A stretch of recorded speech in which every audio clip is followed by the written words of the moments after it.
September 1989, Alaska. A land of raw majesty, of extremes. A place where silence has its own weight, and the mountains seem to touch the very end of the sky. For Doug Muchler, newly arrived for duty, this was another world entirely. Doug was a counterintelligence officer stationed at Fort Richardson, just outside Anchorage. His job wasn't exploring the wilderness. His job was people, investigating espionage and terrorism. He was a man of logic, of facts and evidence. His first stop, as always, was the map room. To do his job, he needed to understand the terrain. Doug grew up in Ohio. The rugged vastness of Alaska was something he would have to learn. And Alaska was a big place.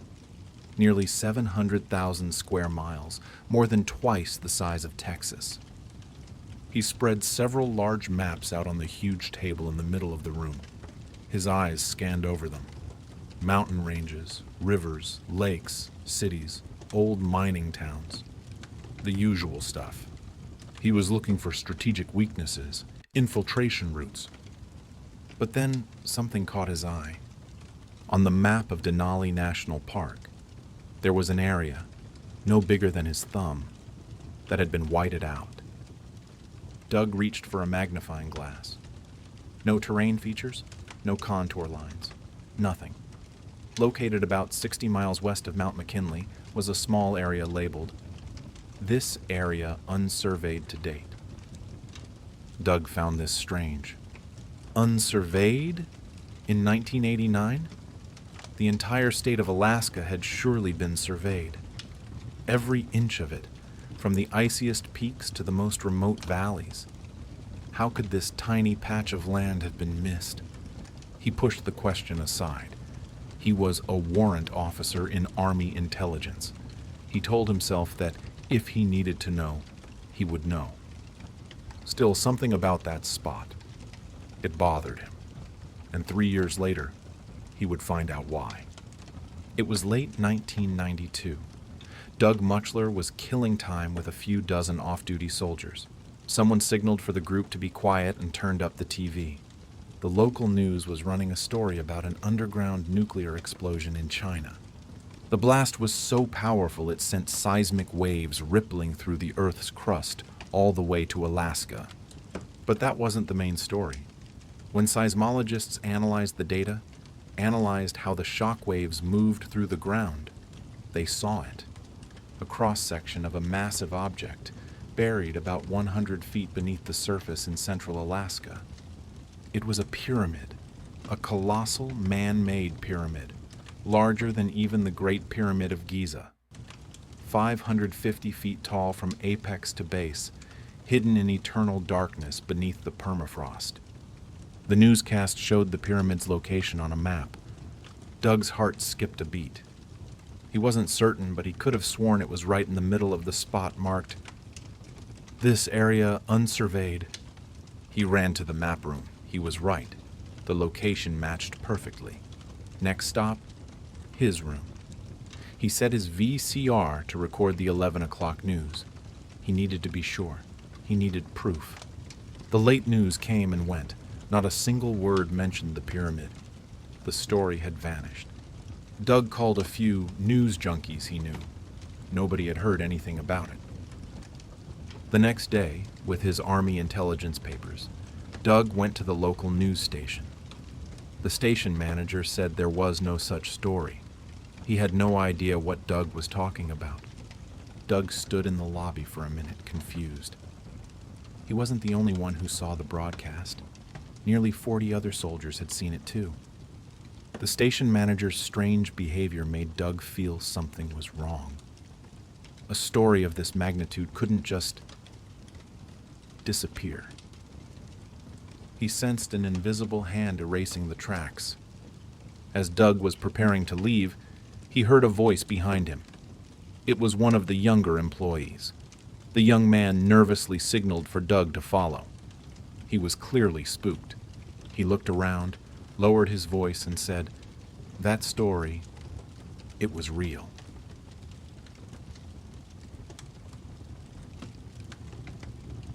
The young man at the news station was shaking, but his eyes were determined. "I'm not supposed to say anything," he whispered, avoiding Doug's gaze. "I could get fired for this, but this isn't right." Doug, with the experience of an intelligence officer, kept his expression calm. He pretended he wasn't sure what the young man was talking about, creating a safe space for the other to confess. "That story about the underground pyramid," he said quickly. "It was real. We ran it on the 6 o'clock news last night." He recounted the story. A few hours after it aired, a couple of intimidating men in dark suits showed up at the station. They didn't introduce themselves. They didn't have to. They went straight into his boss's office and shut the door. "Next thing I know," the young man said, "the story was pulled from the 11 o'clock program, and all the tapes of the story were confiscated. All of it. Gone." "Why?" Doug asked, though he already knew the answer. He just wanted to hear this kid say it. "After the suits left," he swallowed, "the news director said we had to kill the story because it was related to a Chinese nuclear test. It was a national security issue." A veil had been drawn. "We were ordered to forget it," the young man concluded, his voice nearly breaking. "The nuclear test, the pyramid, everything. Pretend it never happened. Or face criminal charges. That's all I know." He begged Doug to keep his secret, and Doug agreed. As Doug stepped back into the cold Alaskan air, his mind was reeling. As a seasoned counterintelligence officer, Doug knew these tactics. This was a high-level cover-up, executed quickly and ruthlessly. He also knew he shouldn't press his superiors on the matter. That would lead to nothing but trouble. He felt frustrated, a slow burn of anger inside. That night at roll call, he told his unit what he'd discovered. Their reaction was the same as his. "Wait," they said, "we saw it." "What do you mean they said they didn't run it?" Their collective confusion only strengthened Doug's resolve. He continued his normal duties at Fort Richardson, but his mind never strayed far from that image. A massive, man-made structure, a relic from an unknown age, lying dormant beneath their feet, hidden by ice and threats. He was stone-walled. There was no way to get more information. Until a year later, Doug Muchler was transferred to Fort Meade in Maryland. Fort Meade, home of the National Security Agency, the NSA, the beating heart of America's massive intelligence apparatus. Doug would later claim he didn't work for the NSA, but for a nearby unit. But more importantly, Fort Meade was also home to a giant warehouse filled with records. Imagine it. Row after row, shelf after shelf, floor after floor. A massive archive of government operations, much of it top secret. A library of secrets. Doug proceeded cautiously. He didn't charge in. He played the part of a casual researcher. He introduced himself to the archive librarian, offered his credentials. He asked offhandedly if there were any records on archaeological sites in Alaska. He didn't say pyramid. He didn't say underground structure. He kept his query general, non-specific. The librarian didn't even blink. He wrote down a few numbers on a slip of paper and handed it to Doug. Floor, row, shelf.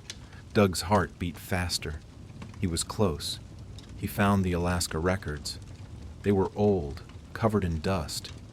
He pulled a few volumes and found a quiet reading room to settle in.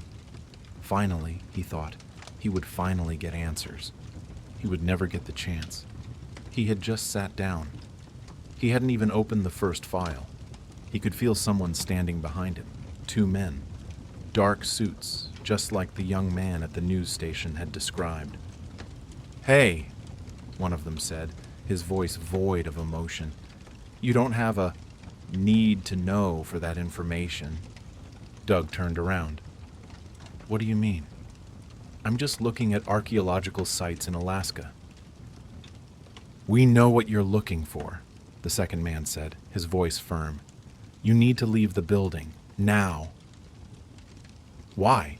Doug asked, trying to stay calm. And then one of the men made a mistake. A simple slip of the tongue, but it revealed everything. "They don't want us bothering them up there anymore." "They?"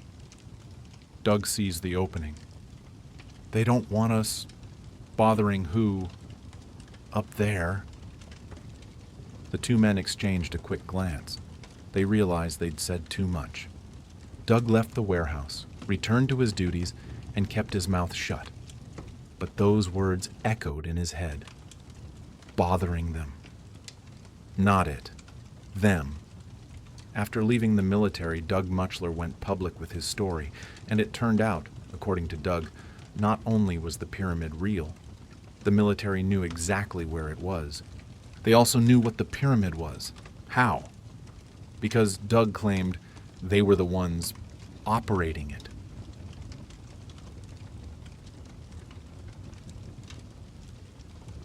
To understand what was being operated beneath the Alaskan ice, we have to go back in time to a man named Marty Johnson. Marty Johnson shook his head and chuckled quietly. As an engineer in the Navy during World War II, he had worked on his fair share of top-secret projects. But this was something else entirely. 1959. He was flown from Omaha, Nebraska, to Unalakleet, Alaska, a place he didn't even know existed. As soon as they landed, he and a few other engineers and technicians were herded onto a white bus. All the windows were blacked out. Once everyone was settled, the bus started rolling east. No one was told where they were going or what, specifically, they would be doing. And to be honest, Marty didn't care. This was exciting. While most of the other passengers seemed nervous, Marty was grinning. He felt like a character in a spy novel. After the war, Marty had been recruited by Western Electric Manufacturing. Technically, he worked for Bell Labs, which had been formed from Western Electric's engineering department and was half-owned by AT&T. When he was offered the job, Marty hadn't needed much convincing. He would be working on highly classified projects for the military. His specialty was electrical engineering, but Marty Johnson could build or fix just about anything they threw at him. He loved a challenge, and working with cutting-edge technology was his passion. In the late 40s, he'd worked on transistors. Those tiny devices had revolutionized electronics. They changed everything. Now, in 1959, Marty felt like he was helping to invent the future. He couldn't tell his family where he was or what he was doing, but they understood that his work, whatever it was important. After a bumpy 6-hour ride, the bus finally came to a stop. When the door opened, the freezing Alaskan air hit them like a punch to the face. Stepping off the bus was even more of a shock. After 6 hours in darkness, the white Alaskan landscape was blinding, overwhelming. Marty pulled up his collar, shielded his eyes, and walked with his colleagues. As his eyes adjusted, Marty grew confused. There was nothing here. Ice, snow, mountains in the distance. That was it. Then he heard a shout from up ahead. 2 men in uniform stood next to what looked like a concrete shed, all alone in the middle of nowhere. The cold wind was starting to strip the fun from this adventure. The group shuffled into the shed. The officers entered last and slammed the door shut. The howl of the wind was cut off. The group let out a collective sigh of relief. One of the officers ordered the group to grab the handrails and hold on tight. He pulled a metal gate across the door and pushed a button.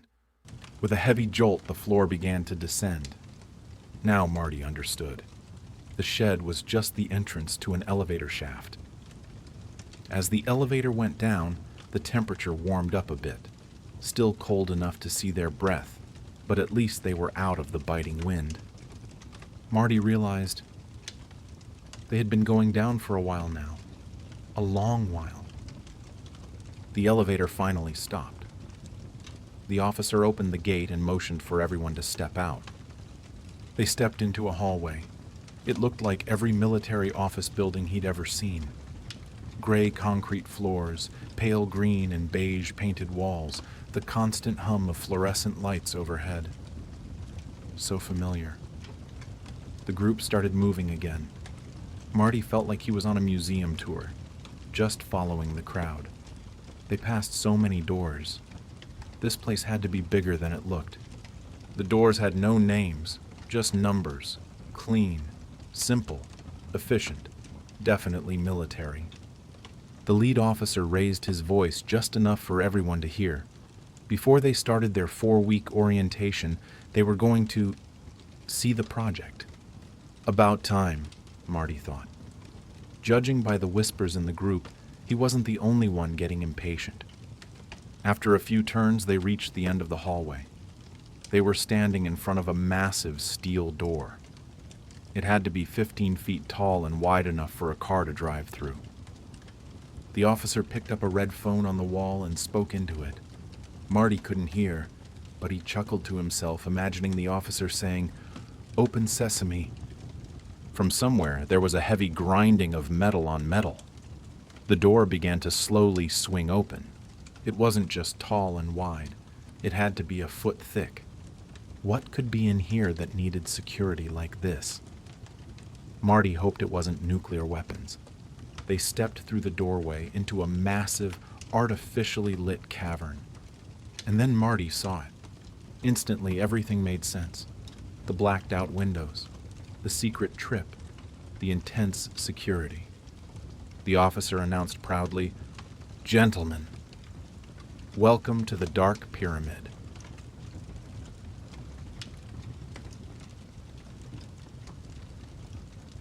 We move forward again in time. Spring 1978. Nearly 2 decades have passed since the engineer Marty Johnson stepped into that elevator and descended into the earth to be greeted by the Dark Pyramid. The world above had changed, but the secret below remained buried. At the Unalakleet airport, Lee Pearson was shooting the breeze, killing time. Lee was a retired veteran, now finding peace as a school teacher. He was swapping war stories with an old friend, a former comrade-in-arms still in the service, a helicopter pilot. The pilot, perhaps sensing the spark still lingering in the old soldier's eye, smiled. He recognized Lee's nostalgia for the excitement, for the purpose, for the feeling of living on the edge. And so he made an offer. An invitation back into a world Lee thought he'd left behind. "Lee," he said, his voice low as if the mountains themselves were listening. "I've got something. It'll get your blood pumping again. A quick trip." The pilot explained. He was running a supply flight, taking some critical equipment deep into the heart of the infamous Alaska Triangle. The destination, a secret base near Denali, a Ka Mount McKinley. "We'll be in and out," the pilot promised, clapping Lee on the shoulder. 4 hours. You want to come along?" For Lee Pearson, the soldier inside him had never truly retired. Curiosity overruled all reason. "You bet," he replied. They climbed into the military helicopter. The roar of the turbine engines kicked in, and the massive blades began to chop at the cold Alaskan air. They lifted off the ground, tilted forward, and flew due east. Nearly 2 hours passed. Below them, the world was a pristine and brutal canvas. A white ocean of snow and ice, broken by jagged black mountain ridges. No roads, no signs of life, just endless vastness. Suddenly, the pilot's voice crackled in Lee's headset, cutting through his thoughts. "All right, we're about 5 miles out. Things are about to get weird." Lee frowned. "Weird how?" "Our instruments," the pilot explained, his voice alarmingly calm, as if he were announcing mild turbulence. "They're going to go haywire. You'll hear all sorts of alarms. Don't panic. It's normal here." He reached over and flipped a few switches. "We're switching to VFR. VFR, Visual Flight Rules. In a helicopter flying at hundreds of miles an hour among the continent's highest peaks, VFR was a fancy way of saying flying on faith. Turn off the automated systems, keep your eyes glued to the ground, and trust your gut. Got it, Lee said, though he felt a cold knot of anxiety begin to form in his chest. And then it happened, exactly as the pilot had said. The electronic dash, which had been glowing steadily, suddenly descended into chaos. The radar screen, their guide in the wilderness, flickered violently and then went black. A dead screen. The compass. Lee stared at it. The needle, which had always faithfully pointed north, was now spinning uncontrollably. It spun and spun like a propeller in a cyclone. Useless. Lee gripped the side of his seat, his knuckles white. His heart hammered against his ribs. This wasn't turbulence. This was something else. Some invisible force was taking hold of their craft. And then, the worst happened. Everything went dark. The instruments, the warning lights, the cabin lights, all dead. The sudden silence was almost deafening. The roar of the engines was gone. All that remained was the whistle of the wind against the fuselage and the rhythmic, ghostly thwop-thwop-thwop of the massive blades turning above them. Total power failure. They were flying in a multi-ton metal machine with no instruments, no navigation, no power, suspended among the most dangerous mountains in North America. But the helicopter kept flying. It didn't fall. It didn't lurch. It just continued forward with an eerie stability, seemingly guided by an unseen hand, unfazed by the loss of its electronic soul. Lee looked at the pilot. He just nodded, calm, his hands still resting lightly on the controls. A few minutes passed like an eternity. In the tense silence, the helicopter banked gently and touched down. A perfect feather-light landing. Within seconds, literally seconds of them touching the ground, figures scrambled out of the whiteout. A ground crew. They were refueling the helicopter. A hot refuel. Engines had to stay on, rotors turning. Speed was essential. They weren't allowed to linger. Lee stared out the window, trying to make sense of where they had landed. There was no base, no large buildings, no runway. Just endless white snow. The sky was a heavy, oppressive gray, and in the distance, a few small guard shacks. Simple, stark structures that seemed out of place. Lonely outposts in the frozen wilderness, standing guard. But guarding what? A buried secret, a power that could black out the sky, hidden just beneath the permafrost.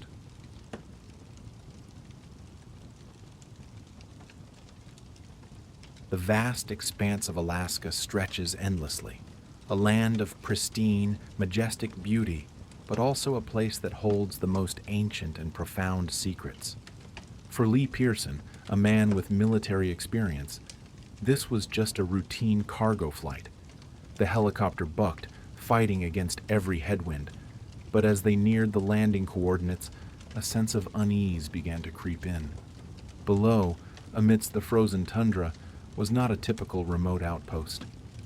Lee squinted. A few Quonset huts sprouted up, looking out of place. Crates of equipment were piled haphazardly. And then, he saw it. The barbed wire fence. Lots of barbed wire, coiled, glinting coldly in the weak northern light. In the sky, a C-130 was circling in a tight pattern, like a metal vulture. As their helicopter touched down, 6 men emerged from the shadows of a hut. They wore solid black uniforms. Lee, with his military eye, immediately noticed the oddity. No insignia, no rank, no name tags, no identifying marks of any kind. They moved with an almost robotic precision, beginning to yank the cargo off the aircraft. Lee glanced toward the perimeter of the landing pad. His heart tightened. Other soldiers stood guard, armed to the teeth. They weren't watching the perimeter. They were pointing their guns. at the helicopter, at them. Lee looked to his left. A jeep was parked a few yards away. On it, a .50 caliber machine gun was mounted, manned, and its barrel was also aimed directly at the cockpit. The air grew thick. Lee glanced nervously at the pilot. The pilot just met his gaze calmly, giving a slight nod. That look seemed to say, "Relax. This is normal." Normal. In 3, maybe 4 minutes, the longest 4 minutes of Lee's life, the cargo was offloaded. Not a single word was spoken. The helicopter lifted off, turned, and flew straight west, back toward the airport. The silence in the cockpit was almost unbearable. Lee looked down at the instrument panel. Everything was dark. The compass, the altimeter, the radio, all dead. They flew in absolute silence, until about 5 miles away from the site, the instruments suddenly blazed back to life. Everything worked perfectly. Lee couldn't hold it in any longer. He yelled over the intercom, "What the hell just happened?" The pilot looked at Lee. He slowly raised a finger, tapped his own earpiece, then brought that finger to his lips, a clear gesture. "Shh, they are listening." A few hours later, a small dim bar near the airport. 3 men sat at a quiet table in the corner. The waiter dropped off 3 beers. Lee grabbed one, took a long swig, and slammed it down on the table. "All right," Lee said, his voice still tense. "Talk." The pilot looked around, making sure no one could overhear. He leaned forward. "That place," he began, his voice a whisper, "is more secret than the Manhattan Project." Lee raised an eyebrow. That was a bold statement. "No one is supposed to know it exists," the pilot continued. "Deep underground, hundreds, maybe thousands of feet deep, is a massive pyramid." A silence fell over the table. "It's made of black stone. At least, they think it's stone." Lee felt a chill run down his spine. Who would build a giant pyramid underground? And why? "That's the big question," the third pilot spoke up, the one who had been silent until now. "All they know is that it's thousands of years old. They've had top engineers and technicians working on it since the 50s. "Doing what?" Lee asked. The first pilot looked him straight in the eye. "It's some kind of power generator. And that thing, it puts out a massive amount of energy." This sounded insane. "How much?" The pilot paused for effect. "Enough to power this entire country."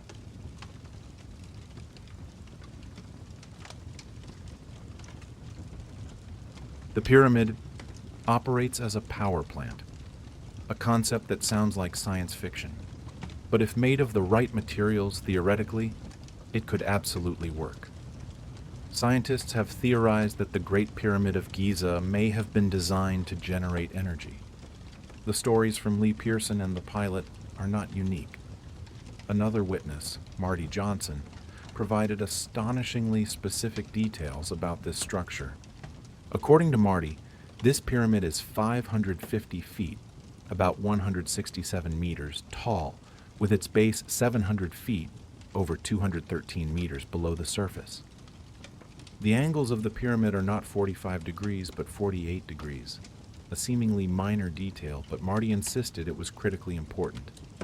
At each corner of this massive structure, there are self-contained control rooms. Their purpose? To measure the flow of energy moving through the pyramid. The entire project, according to Marty, wasn't just to generate energy, but to distribute it. Marty Johnson's son recounted that his father became obsessed with this technology. He built a small replica of the pyramid himself, made of aluminum. When he ran a small voltage current through the model, that energy was amplified astonishingly. That mini replica, according to the story, generated enough electricity to power their entire house and farm. This leads to an even more incredible theory, that the pyramids in Alaska, Egypt, Indonesia, and other places around the world are not individual structures. They are part of an ancient global power grid, a network designed to harness energy from space itself, what physicists call the zero-point field, and transmit it across the planet, maybe even across the solar system. An idea of free, limitless energy. But history has shown us what happens to inventors who discover how to tap into the quantum field. A lot of them have died mysterious deaths. The story of the Dark Pyramid might have remained buried in the Alaskan ice forever if not for one man who decided to speak out. His name was Doug Muchler, and when he decided to go public, he used the perfect conduit. He contacted Linda Moulton Howe. If you follow UFO news or are a fan of the Coast to Coast AM radio show, you know who Linda is. She is a veteran investigative journalist who has dedicated her career to reporting on UFOs, aliens, and hidden conspiracies. She's no amateur. Linda won an Emmy Award for one of her UFO documentaries. She is a legend in the field, and most importantly, she always does her homework. When Doug emailed her, Linda asked for copies of his ID address and phone number, but above all, she wanted a copy of his DD-214, the DD form. 214, or Certificate of Release from Active Duty, is a document from the United States military. It lists everything about a service member's service: date and place of entry, date and place of separation, assignments, rank, education, job specialty, medals. It is irrefutable proof of service. Doug Muchler provided that document. He was telling the truth about who he was. When Linda brought Doug's story to light, others began to come forward, bringing their own pieces of the Dark Pyramid puzzle. A retired Navy captain, once stationed in Alaska, contacted Linda. He recounted that aircraft communication systems always malfunctioned when flying over a certain area, an area east of Unalakleet and west of Mount Denali. Radar showed a massive source of electromagnetic energy emanating from that area. When the captain saw the report about the Chinese nuclear test, he thought this pyramid might be the cause. So, he did the logical thing, reported it to his superior officer. A stupid mistake. Soon after he was called in, the warning was clear and cold: keep your mouth shut, or you will face a court-martial.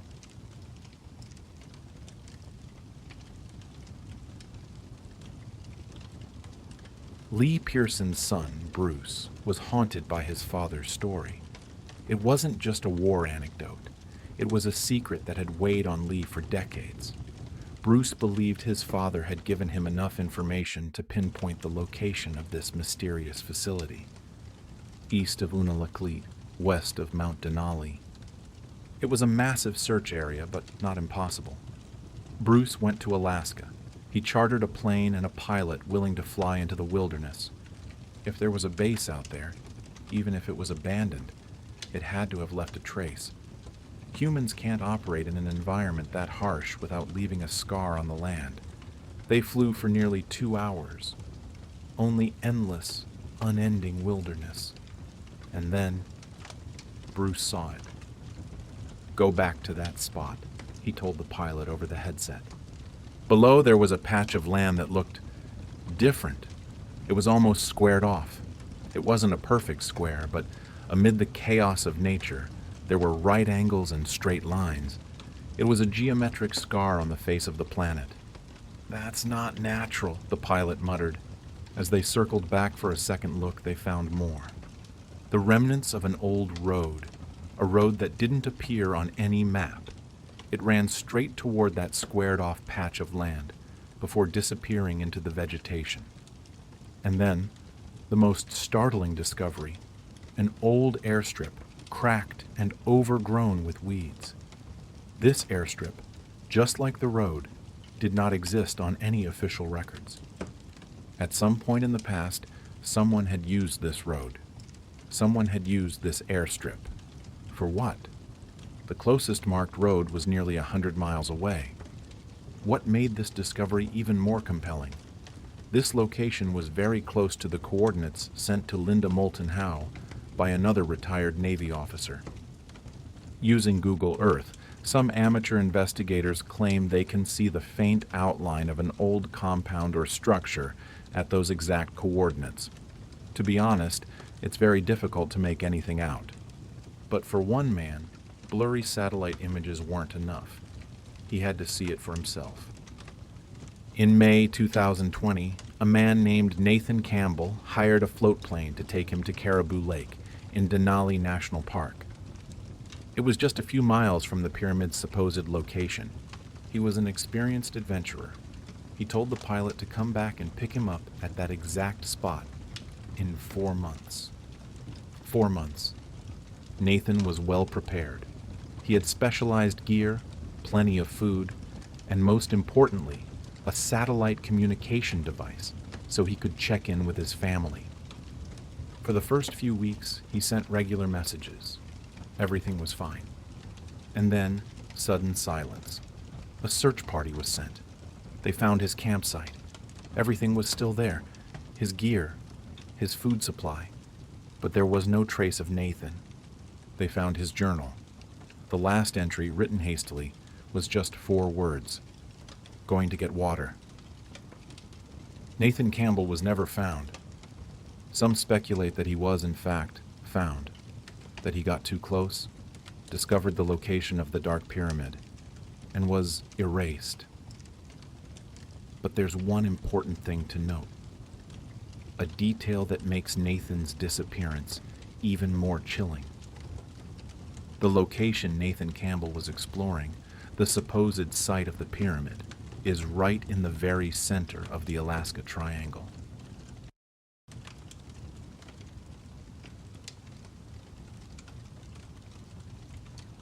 For 20 years, the CIA ran Project Stargate. Essentially, it was a psychic spy program.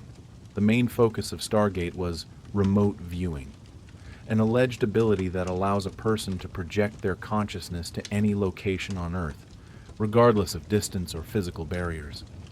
One of the most gifted people in this program was Pat Price. Price was able to see an underground base hidden inside a mountain right in the middle of the Alaska Triangle, Mount Hayes.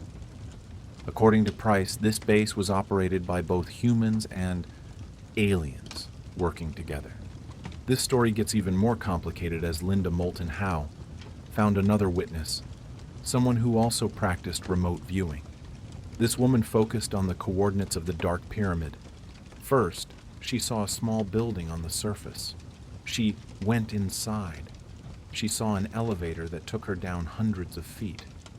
When it stopped, she found herself in what appeared to be a military facility. There was a laboratory. And then she saw it, a massive, sloping black wall. She pulled back to observe. It was the Dark Pyramid. Surrounding it was tons of equipment, bright lights, many people working, looking very busy. She scanned the area and found a network of hallways and tunnels, offices, sleeping quarters, even a kitchen. Finally, she found herself with a group of people being given a tour of the facility, and the tour guide stunned her. It wasn't human. It was humanoid, but definitely not human. And then she learned the true purpose of the Dark Pyramid. It was indeed an energy device, but it wasn't for us. It was a charging station for UFOs. There have been over 6,500 UFO sightings in the Alaska Triangle. This is one of the most active UFO hotspots in the world.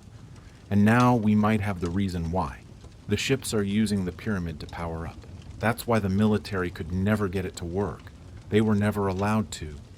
The aliens in charge don't work for us. We work for them. When Linda Moulton Howe revealed the story of the Dark Pyramid in 2012, it became a phenomenon, and it's easy to see why. We have incredible witnesses, evidence of human activity in the middle of the Alaskan wilderness, thousands of people literally missing, and thousands of UFO sightings. But is it real? Let's dissect it. Our first witness, Douglas Muchler. Believers in the story say he is a credible witness. He provided the documents to prove he is exactly who he says he is. That is true. But if you follow this field, you know my feelings on whistleblowers from military intelligence. I don't trust them. I'm not saying they all lie, but some do. We know Richard Doty's shady history of spreading disinformation in the UFO community. Christopher Mellon, Luis Elizondo, David Grush, and now Doug Muchler, all whistleblowers, all with ties to military intelligence. As for Doug's details, he said the Chinese nuclear test happened in late November or early December 1992. In reality, China detonated an underground nuclear bomb on May 22, 1992, 5 or 6 months earlier. Doug waited 20 years to speak out. It's possible some of his details have faded. He said nearly 40 other soldiers saw that newscast. Not one of them has ever come forward to confirm it. And there were no nuclear tests conducted in November or December 1992. Simply were not. So there would have been no news report about it. But interestingly, there was a massive earthquake in Egypt in October 1992. The UN was there providing aid and monitoring damage to ancient sites. That was in the news for weeks, as people were worried about the Sphinx and the pyramids. It's very possible Doug has combined a few different memories. Human memory is notoriously unreliable. What about Lee Pearson and Marty Johnson? We only have the accounts of their sons. They are real people, no doubt, but they offer no physical evidence, only their word. And the remote viewers? Personally, I don't put any stock in them. With the exception of Pat Price. I believe Pat Price saw something under Mount Hayes, and I believe he was killed for it. Finally, the most important name in the story, Linda Moulton Howe. She is a true believer. Yes, she does her homework, but she enters a story with a pre-existing belief, and she focuses on investigating details to support that story. I approach these stories from the other side. I enter as a non-believer, but I don't focus on debunking. I honestly try to find as much evidence as I can to defend an incredible story. Sometimes, after research, I change my mind. I don't know if there is a buried pyramid in Alaska, but if there is, I'm pretty sure it can generate energy. Just like the Great Pyramid of Giza did when the Anunnaki built it 130,000 years ago.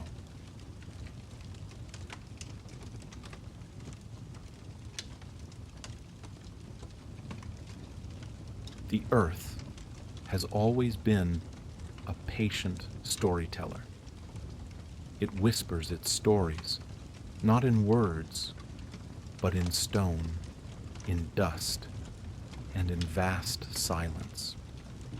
However, beneath that silence lies a void, a chapter of human history so ancient, so deep, it seems impossible. Could a civilization have existed, flourishing nearly 97,000 years ago, long before the Sahara Desert formed, before Egypt, even before the first city we've ever known? Could a world once filled with knowledge and light have vanished without a trace? Except for a few scattered clues. Clues waiting for those who still listen for the pulse of forgotten time. In this quiet moment, we are about to descend into an even more ancient darkness, a place where memory fades into myth. Archaeology, for all its precision and confidence, still rests on a fragile foundation, the foundation of what remains. Most evidence of human life, wood, bone, fiber, even the earliest architecture, dissolves under the relentless churn of geology. When glaciers melt, when continents shift, entire epochs disappear. According to the accepted timeline, civilization, meaning organized societies with writing, art, and agriculture, only arose about 6,000 years ago. Before that, humans were believed to be hunters and wanderers. But in the last century, new evidence has emerged. Evidence that doesn't fit this neat story. At first, they were dismissed, regarded as anomalies, a worked piece of stone in the wrong geological layer, a strange arrangement pattern on the bedrock, carbon dating results, stretching absurdly far into the past. However, the anomalies just kept multiplying. In 1957, in the Levant, archaeologists excavated a settlement in Jericho, a settlement far older than the biblical city, a pre-pottery culture dating back to 10,000 years BC. And then there was Göbekli Tepe in Turkey, perfect stone pillars, intricately carved animals, built 11,500 years ago by supposed hunter-gatherers. That site alone doubled the known age of civilization. But what if even Göbekli Tepe is just a remnant, a survivor from something much, much older? This is where the debate begins. Some geologists and independent researchers have long argued that human civilization may not be a single linear progression. It might be a cycle, rising and falling after each cataclysm. According to this hypothesis, before the Younger Dryas Cold Period and the Great Flood that followed, a much earlier civilization flourished, perhaps from 80,000 to 100,000 years ago. Its traces, if any, would now lie under kilometers of sediment or deep beneath the sea, erased by ice and the slow pressure of time. Historians are still debating whether such an advanced culture could have existed during the last ice age or during the Eemian interglacial, which peaked around 125,000 years ago. Throughout that period, the climate was temperate. Forests spread across Africa and Eurasia. Sea levels were even higher than today. Hominin species, including Homo sapiens and Neanderthals, coexisted, exchanging genes and perhaps exchanging ideas. Could this have been the environment where the first true civilization, not just a tribe, but a structured society, took root? No written records confirm it, but there are whispers in the earth, in the geology.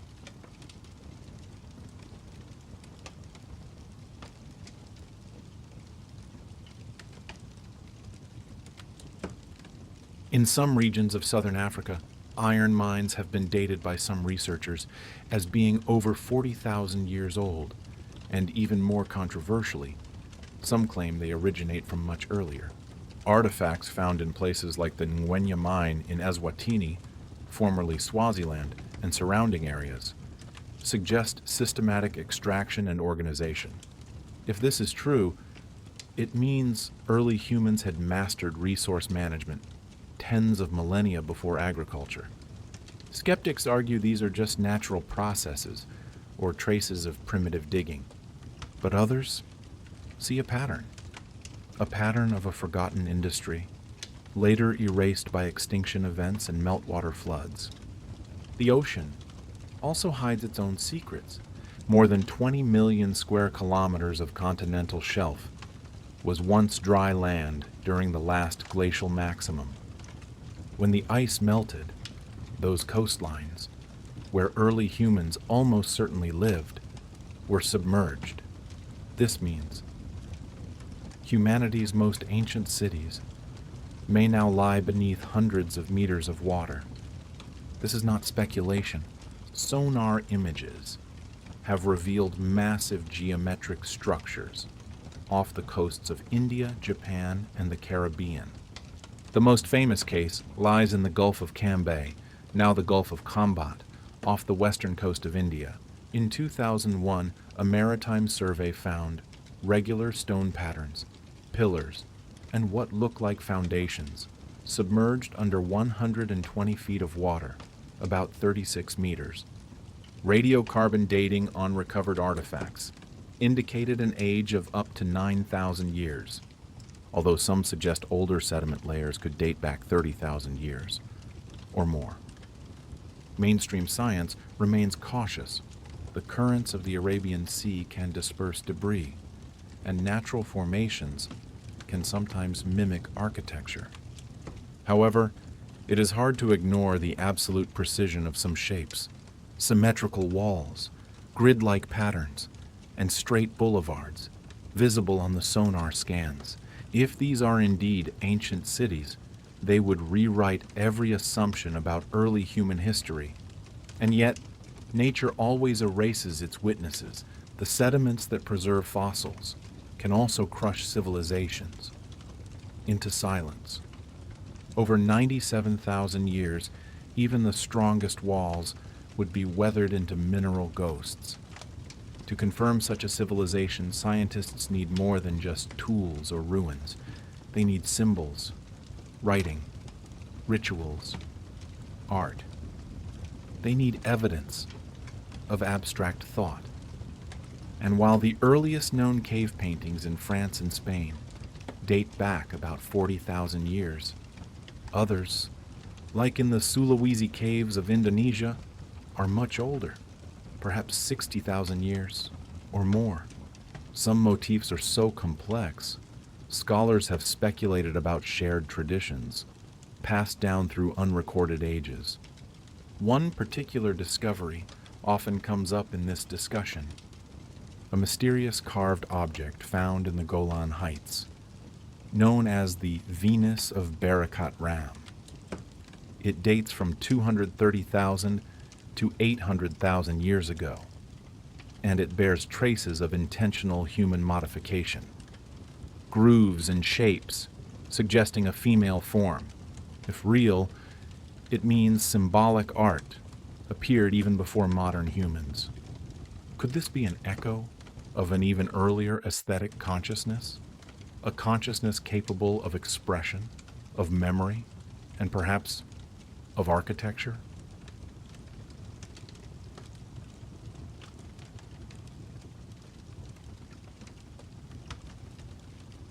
Then, there is the matter of the Toba eruption.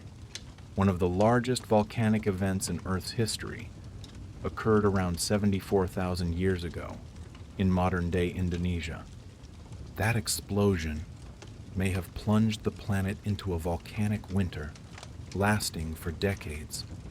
It lowered global temperatures and wiped out entire populations of organisms. Genetic studies show a bottleneck in human DNA occurring around this time. This suggests our ancestors were reduced to only a few thousand individuals. But if there was a global civilization before Toba, it would have been annihilated in an instant. Myths of floods, legends of fire and ash could all be echoes from that very extinction event.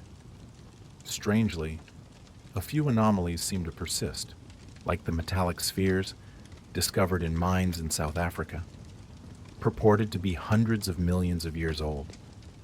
Mainstream geology dismisses them, considering them mere natural concretions formed by volcanic processes. However, their perfect symmetry and the etched grooves around them have led others to question: could they be remnants of something much, much older?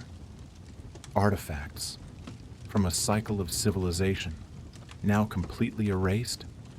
The question hanging over all of this is not whether such a civilization existed, but whether it could have survived long enough to leave us a trace. This planet is a ruthless editor. The oldest oceanic crust is constantly recycled by plate tectonics. Mountains rise and then erode. Deserts swallow cities. The earth forgets. But in that forgetting, there remains a pattern, a rhythm of rise and fall, mirroring the very pulse of life. The first signs of that lost world are faint, almost like a dream. rows of stones lying beneath the tide, ancient carvings without context, tool fragments buried deeper than any known culture. They suggest intelligence, but not ours, not quite. Perhaps they belong to a people who lived before memory began, people who watched the stars from a coastline that now lies deep beneath the Indian Ocean. Some historians call this speculation. Others call it a necessary act of imagination. Because what if the truth of our origins lies not ahead, but below, buried, beneath the very soil that feeds us? What if the story of humanity is not a story of progress, but of rediscovery? Rediscovering time and time again, after each forgetting. And so the question remains hanging in the night air, somewhere, beneath the silt and coral, beneath the black weight of the ocean. Is the earth still holding the skeleton of a forgotten age, the ruins of the first civilization this world has ever known?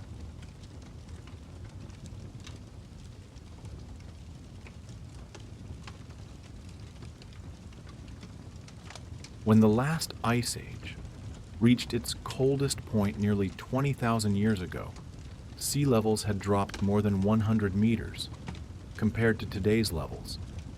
But before that, during the warm interglacial period, lasting from 130,000 to 70,000 years ago, coastlines extended far inland. Fertile plains existed where today there is only ocean. If any civilization had risen in that forgotten window, their cities would have stood on those ancient shores, shores now swallowed by the sea. To find them, scientists look not to deserts or jungles, but to the drowned landscapes beneath the waves. There, silence reigns, not a sound of human memory, only mud and coral, covering what, perhaps, was once a wall, a plaza, or a home. But sonar and submersibles have begun to reveal shapes that are challenging what we think we know about the ancient world. One of the most astonishing discoveries lies beneath the Gulf of Cambay, Gulf of Kambhat, off the coast of Gujarat, India. In 2001, a team from the National Institute of Ocean Technology deployed side-scan sonar to study pollution patterns, and they were stunned to find geometric structures lying under 120 feet of water. Long parallel lines, right angles, and rectangular foundations stretching for nearly 5 miles, about 8 kilometers across the seabed. When dredging operations brought up pottery shards, stone tools, and even fossilized wood, the implications were staggering. Carbon dating on some materials yielded results of around 9,000 years. But sediment analysis hinted that the site itself could be much older, perhaps 30,000 years or more. For the mainstream archaeological community, such numbers are unacceptable. Human civilization, according to the accepted view, did not yet exist at that time. And yet, the shapes remain. Even the tidal currents that scour the Gulf cannot erase the strange precision of those lines. Historians are still debating whether these formations are natural or man-made. Some suggest they could be ancient riverbeds with features, coincidentally, geometric in form. Others propose that, if they are indeed architecture, they might belong to a culture that predates even the Indus Valley civilization by tens of thousands of years. If that is true, then the Indus itself, one of the cradles of civilization, may have been built on top of the ruins of an even more ancient world. Further east, near Japan's Yonaguni Island, another submerged mystery rises from the depths. Discovered by diver Kihachiro Aratake in 1986, the Yonaguni Monument appears as a massive terraced pyramid carved into the sandstone. It features steps, staircases, and what look like pathways and altars. At first glance, it looks like a man-made temple. Some geologists insist it is merely a natural formation, shaped by the fracturing of rock along common plains. But the monument's regularity, the right-angled edges, the smooth walls, and the carved steps leave others unconvinced. Maritime archaeologists who have mapped the site report features like platforms aligned to cardinal directions and structures reminiscent of amphitheaters. Fossilized coral suggests its submersion happened at least 10,000 years ago. Whether intentionally carved or shaped by nature, the site has become a symbol of lost history. A glimpse, perhaps, of a civilization that was washed away before memory began.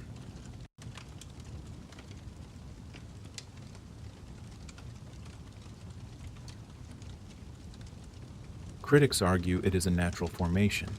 Supporters call it a relic of the first civilization. The debate itself has become a microcosm of a larger question. How much of humanity's early history is truly lost, and how much do we refuse to see? The pattern of early megaliths doesn't stop in Africa. In Siberia, the megaliths of Mount Shoria astonish even seasoned geologists. Giant stone rectangles, some weighing hundreds of tons, lie stacked and fused together in patterns that seem too intentional for nature. However, unlike the pyramids or Stonehenge, there are no carvings, no inscriptions, no tools left behind. The origin remains unknown. The granite has been dated to ancient geological periods, but that only tells us when the rock formed, not when it was shaped. Similarly, in the Bolivian Andes, the site of Pumapunku features stones cut with such precision that a piece of paper cannot fit through the gaps. Although officially dated to around 1,500 years ago, some fragments appear to have been repurposed from even older ruins.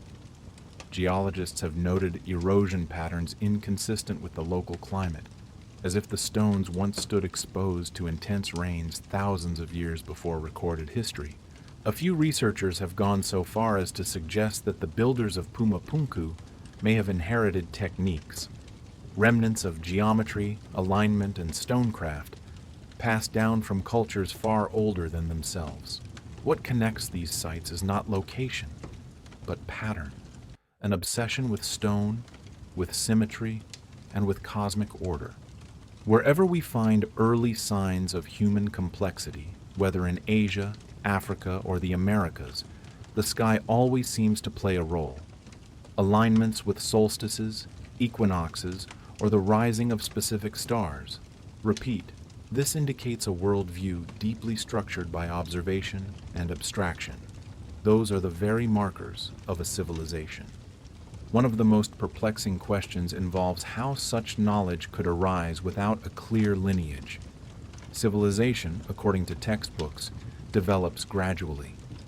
Fire, tools, language, agriculture, then cities. But the archaeological record sometimes behaves differently. Advanced knowledge appears, disappears, and then reappears centuries, or even millennia later. It is as if humanity constantly awakens from amnesia, trying to recall fragments of a dream it once lived. There are even deeper anomalies. In 1972, geologists in Gabon discovered a uranium deposit at Oklo that had undergone a self-sustaining nuclear reaction nearly 2 billion years ago. Although this event was natural and now explained by chemistry, the discovery remains a reminder of how strange natural processes can mimic intelligence, and of how easily the technological relics of our ancestors, if they existed, could disappear without a trace over 100,000 years. However, the persistent existence of carved, aligned, and shaped stones in unexpected places keeps the curiosity alive.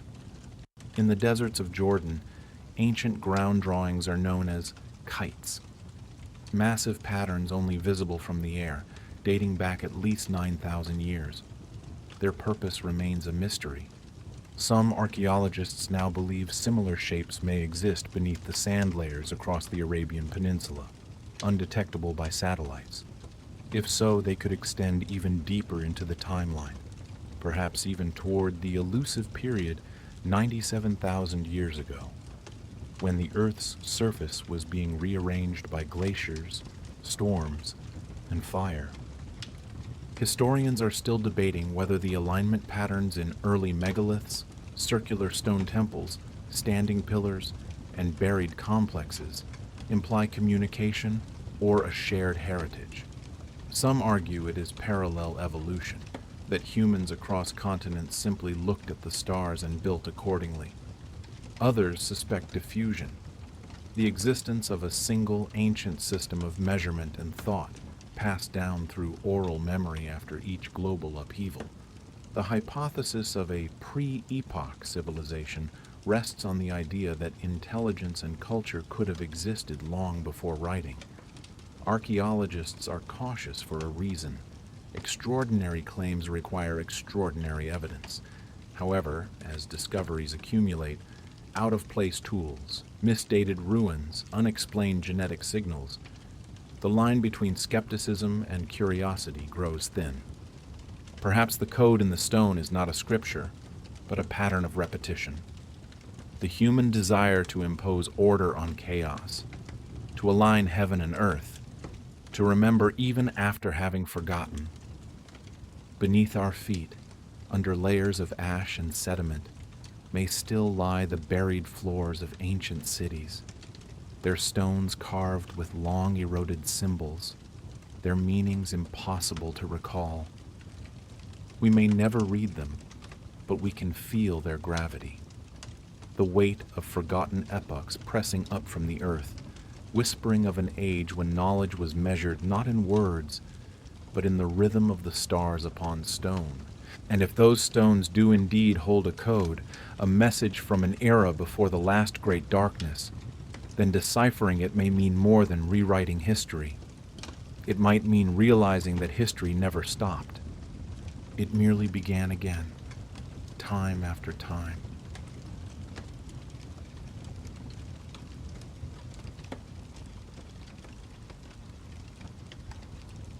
If stone is the silent memory of the earth, then fire is its voice, blazing, fleeting, and impossible to ignore.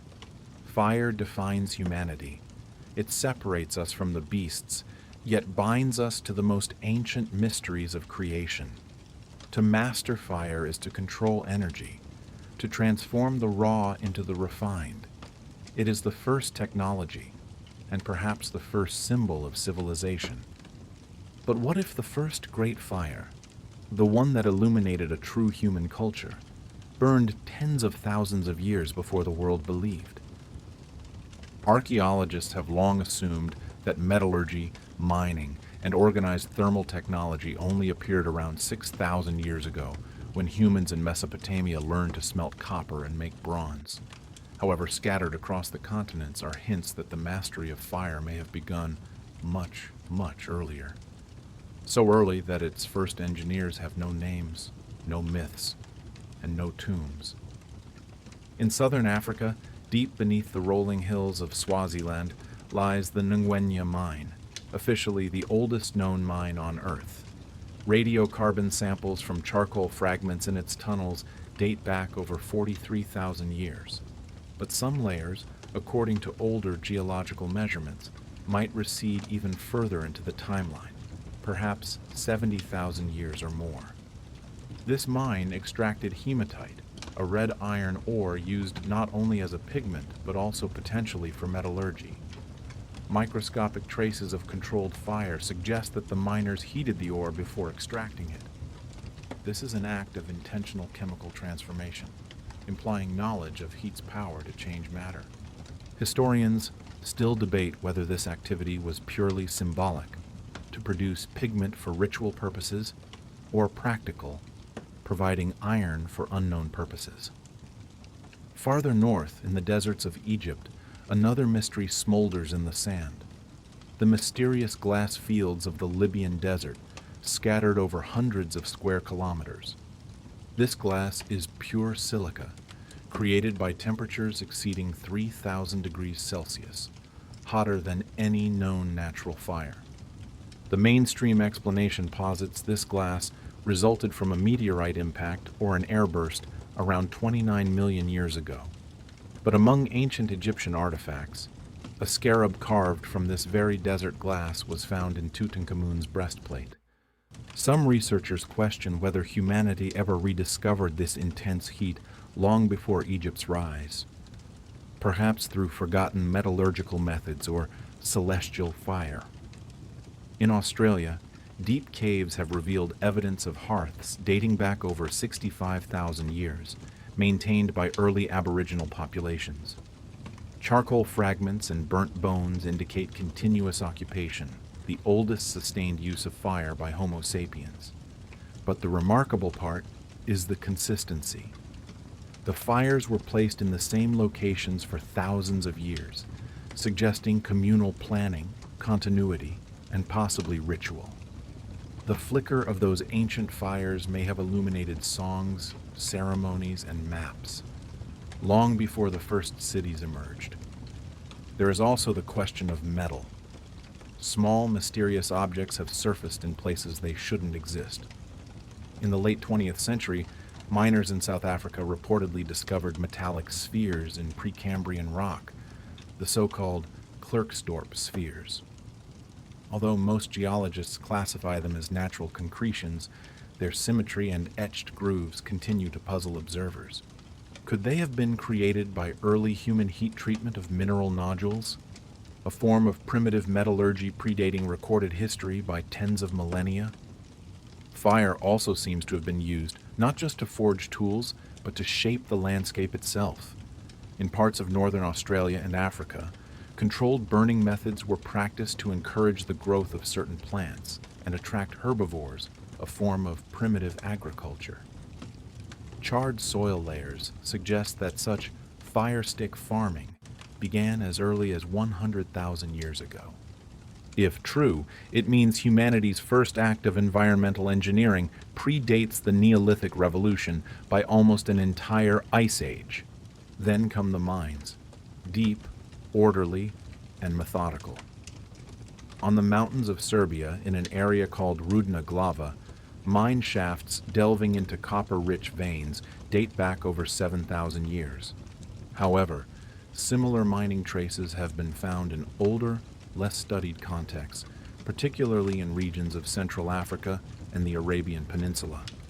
The repeated excavation pattern, combined with evidence of fire setting, a method of heating rock to shatter it for easier extraction, suggests this technique may be far older than we believe. The use of fire setting is mentioned in Bronze Age texts, but its physics are universal. Heat expands the rock, water cools and cracks it. Could Paleolithic engineers have discovered this by observation and passed it down via oral tradition, long before written language existed? Historians still debate whether such continuity is possible. Mainstream models describe pre-agricultural humans as nomadic, without permanent architecture or organized labor. Yet fire itself demands organization. To maintain kilns, control airflow, and process minerals requires coordination, role division, and a shared understanding of cause and effect. It requires not just intelligence, but cooperation. And that is civilization in its embryonic form.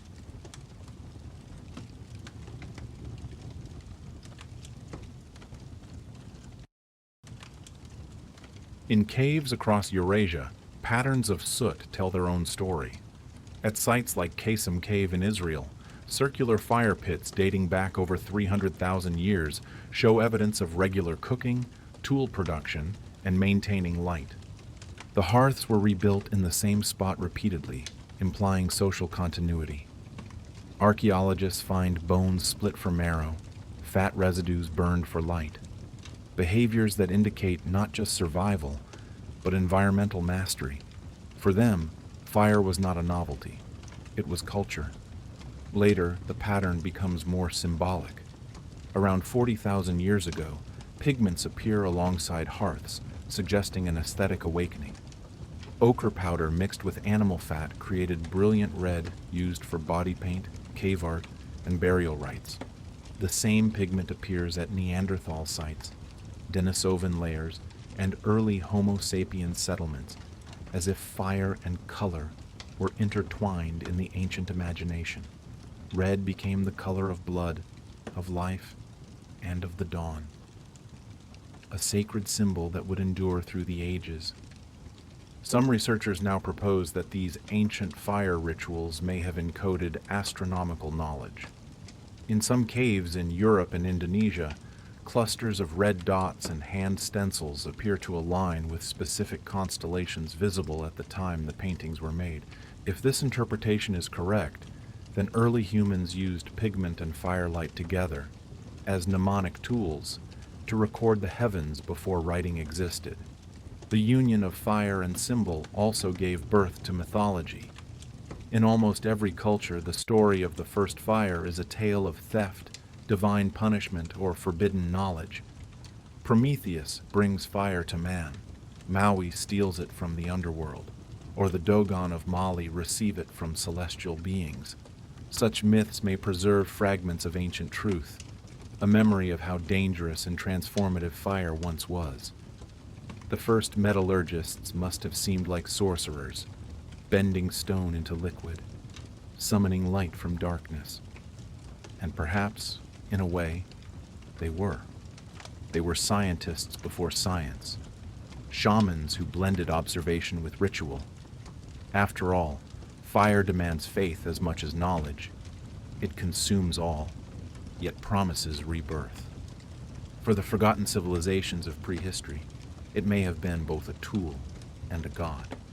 The idea that organized metallurgy could have existed 97,000 years ago sounds impossible.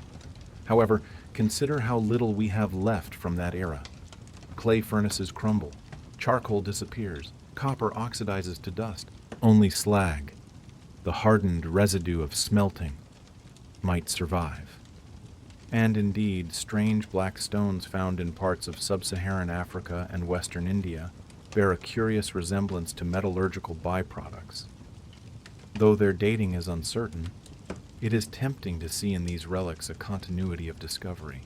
Fire is both destroyer and creator, teacher and executioner.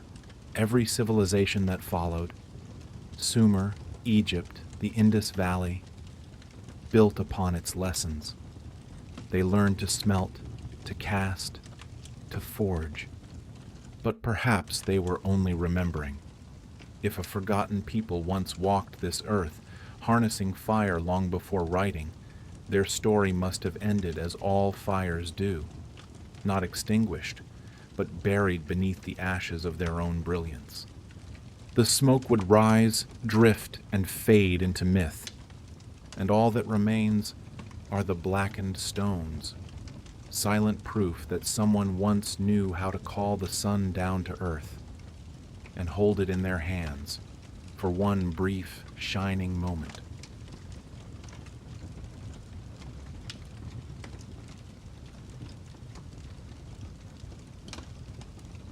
Long before stone could be carved or fire could be tamed, memory was recorded, not on walls, but within flesh. Every pulse that ever existed carried a record of the past, etched not in ink, but in code. The double helix of DNA, twisting and silent, is history's most ancient archive. Through it, modern science has begun to uncover something unexpected, traces of ancestors we have never seen. and whose civilization may have vanished tens of thousands of years before humanity's known dawn. For most of the 20th century, our species' lineage was thought to be simple.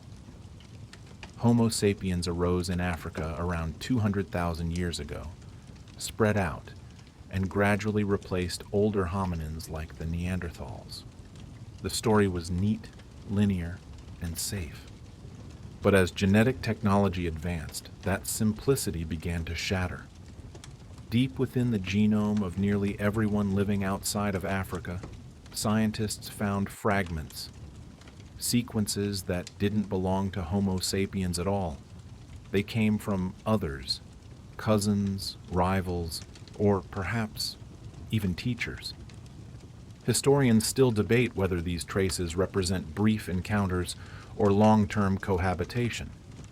What we know is that Neanderthals, far from being brutish cavemen, possessed brains as large as ours, buried their dead, and crafted tools with complex precision. Some even carried pigments and feathers, perhaps for adornment. In Denisova Cave in Siberia, geneticists discovered an entirely new lineage, the Denisovans. Their DNA persists in populations in Southeast Asia and the Pacific. These ancient people left only broken bone fragments and a single finger, yet their genetic footprint remains strong in modern Melanesians and Aboriginal Australians. However, what intrigues researchers most are the ghost lineages, genetic contributions untraceable to any known fossil group. Some populations in Africa carry up to 19% of their genome from an unknown hominin species, a creature for which we have found no skeleton. Other interbreeding events date from 80,000 to 120,000 years ago, precisely in the time frame that a lost civilization is hypothesized to have flourished. Could these genetic ghosts represent the biological descendants of that forgotten culture? That, of course, is speculation. But if an early society had reached an advanced stage, with long-range communication, trade, or shared rituals, interbreeding between populations would not be an accident, but a cultural exchange. The traces of those unions may survive to this day, invisible but undeniable. One of the most mysterious genetic anomalies lies in a segment called microcephalin, which appeared suddenly around 37,000 years ago and spread rapidly across Eurasia. It affects brain development and may influence cognitive processing. Some scientists suggest it entered the Homo sapiens genome through interbreeding with an unknown archaic population, a population genetically distant, but perhaps intellectually comparable.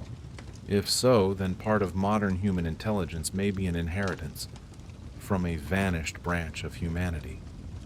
In 2013, DNA recovered from the femur of a 45,000-year-old man found near Ust-Ishim in Siberia revealed an even older puzzle.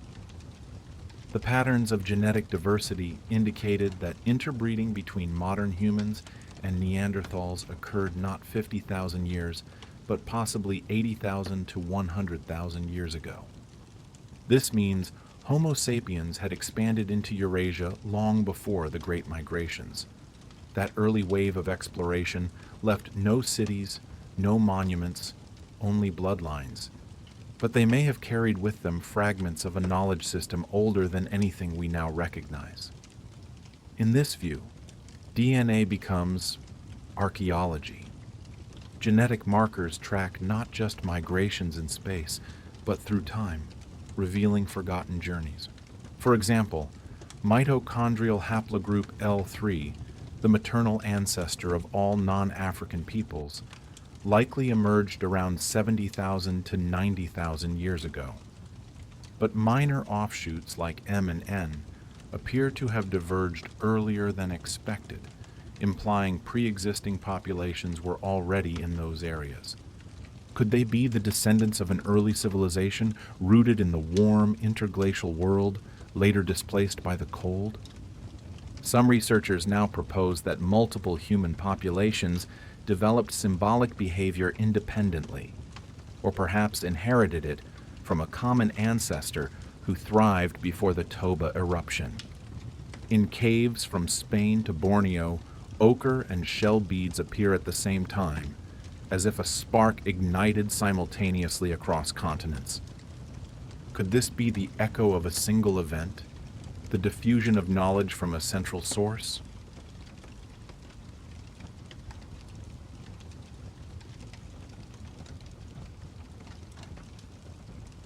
If a forgotten civilization truly existed nearly 97,000 years ago, they might not have left behind any monuments, except for the genetic fingerprint we still carry within us. After all, culture is not just built of stone. It is also built of instinct, habit, and inclination, a sophisticated architecture of the mind. Take, for example, the sudden appearance of language ability.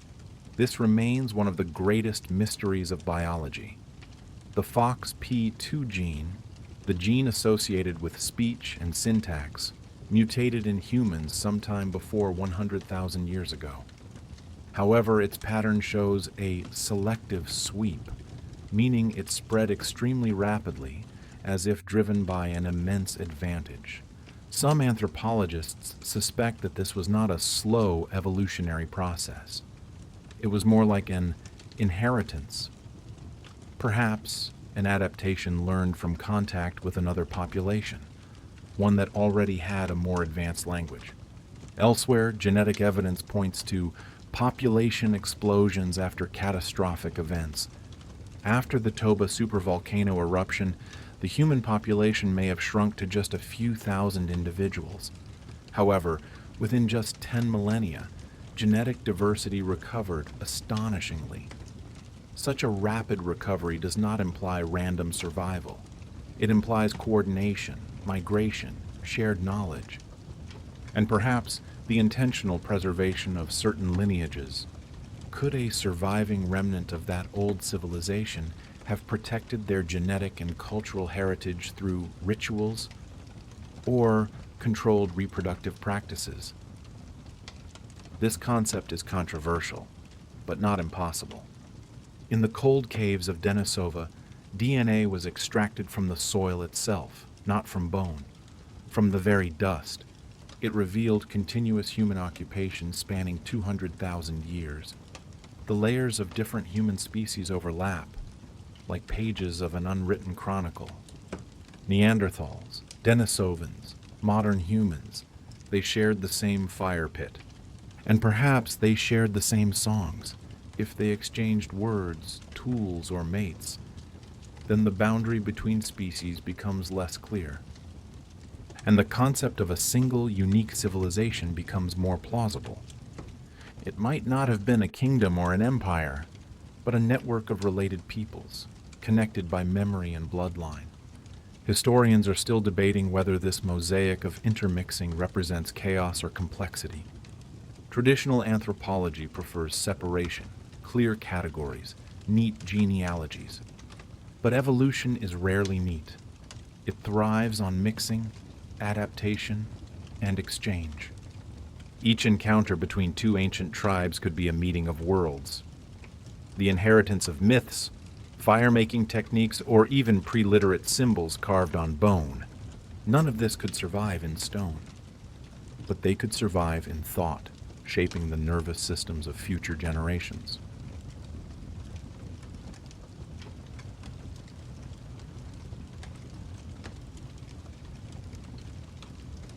Even today, the echoes of those ancient unions still linger in our physiology. Tibetans, for example, get their extraordinary adaptation to high altitudes from a gene derived from Denisovans, called EPAS1. It allows for efficient oxygen use, a gift from an extinct people who once roamed the mountains of Central Asia. Similarly, variations in the immune systems of Europeans and Asians originate from Neanderthal alleles, providing resistance to pathogens that once plagued the Ice Age environment. These are not random legacies. They are the actual legacies of encounter, evolutionary memories of cooperation and survival. However, beneath the scientific data lies a haunting implication. We were not alone, not in ancestry, and perhaps not in origin. Humanity, as we define it, may be the child of many parents. Some are known, others are lost.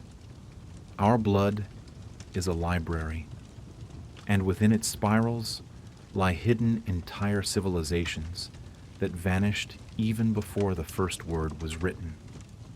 If an ancient world existed 97,000 years ago, then in a sense, its people may still be walking among us. Their faces are ours. Their voices are in our genes. Their endurance is encoded in every cell that breathes and dreams. We have forgotten their names, but they have not forgotten us. The genetic code, indifferent yet faithful, still preserves their whispers. Fragments of a story older than Earth's last ice sheet, older than the ocean's last breath. And as scientists continue to map the genome, each discovery deepens the mystery.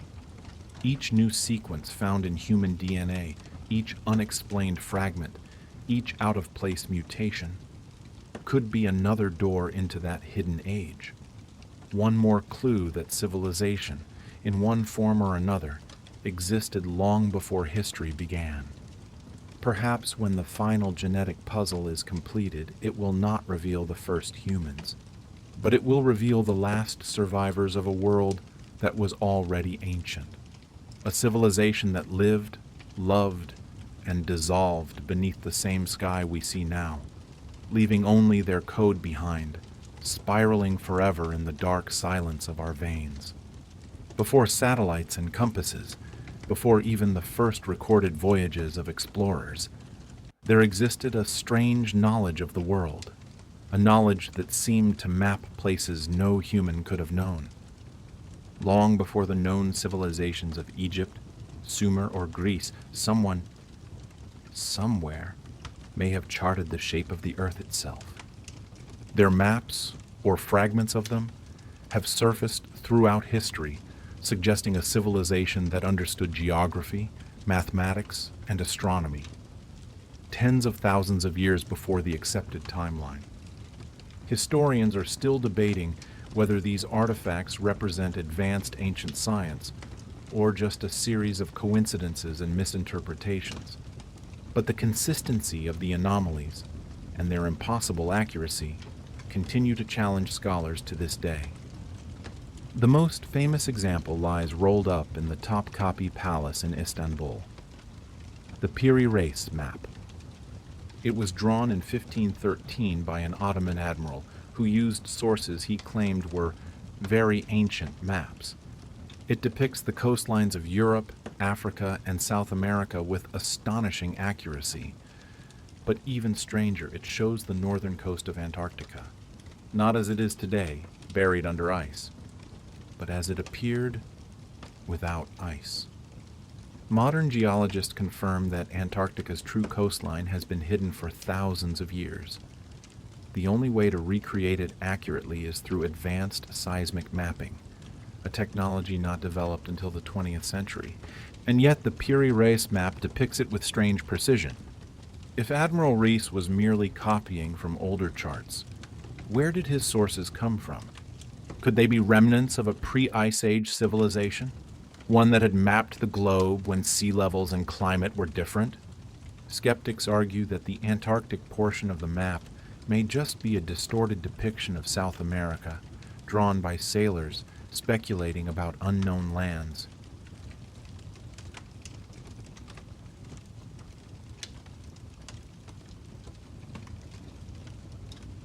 But there are other maps.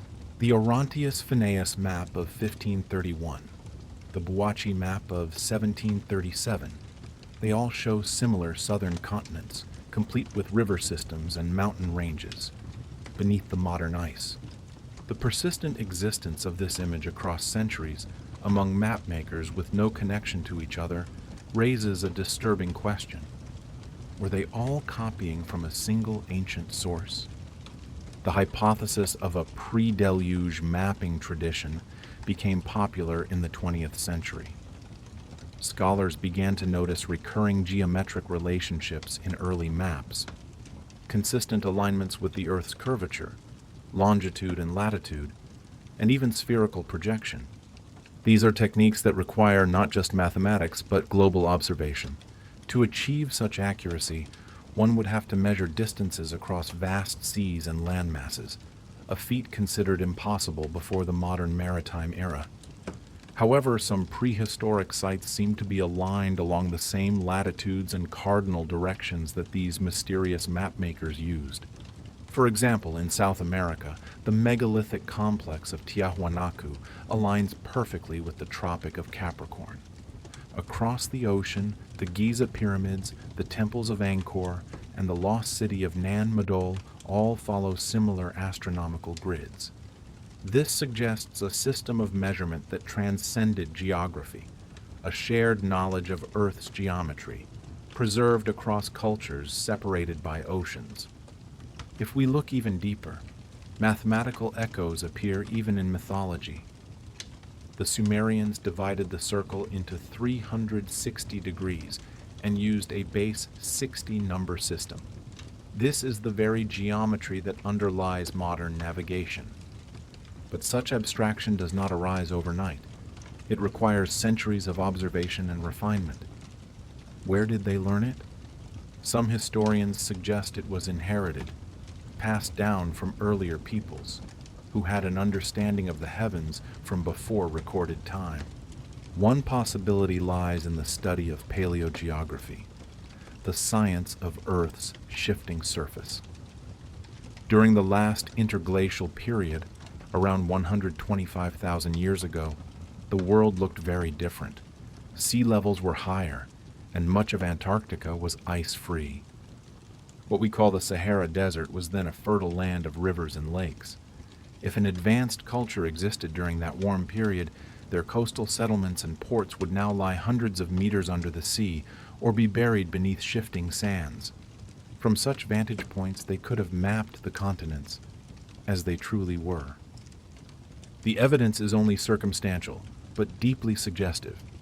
The ancient city of Caral in Peru, dating back about 5,000 years, demonstrates a level of urban planning and astronomical alignment that seems to appear fully formed without precedent. Similarly, the star-aligned structures at Nabta Playa in Egypt, dated over 7,000 years old, show an advanced understanding of precession, the slow wobble of Earth's axis, a phenomenon that requires millennia to observe. Could the builders of these monuments have inherited their knowledge from a culture that was already ancient in their own time? Some geographers even point to stranger clues, global alignments connecting sacred sites across continents. A great circle drawn through Giza, Easter Island, Machu Picchu, and Angkor Wat follows a near-perfect arc of 23.5 degrees. That is also the exact tilt of the Earth's axis. While coincidence is possible, the probability of so many monuments sharing that alignment is statistically infinitesimal. It suggests a forgotten geodetic network, a mapping system that once spanned the globe, lost after the cataclysms at the end of the Pleistocene.